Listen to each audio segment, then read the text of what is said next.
আজকে রাত ১টায় অর্থাৎ ১৬ তারিখ রাত ১টায় আর্জেন্টিনা বনাম ইংল্যান্ড।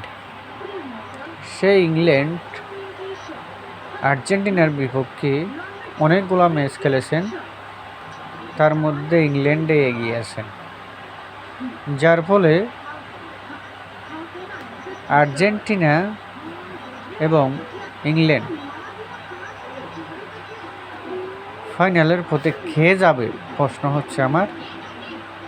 যদিও আর্জেন্টিনাকে একটু এগিয়ে রাখা হচ্ছে, কারণটা হচ্ছে ওনারা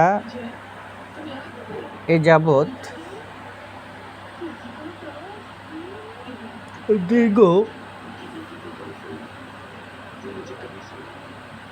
৮ থেকে ৯ বার সেমিফাইনাল খেলেছেন। তারা সেমিফাইনাল থেকে কোনোদিন হারে নাই। তা থেকে বলছি আর্জেন্টিনা জিতার সম্ভাবনা একটু বেশি। তাই দর্শকের মতামতের অপেক্ষায় রইলাম।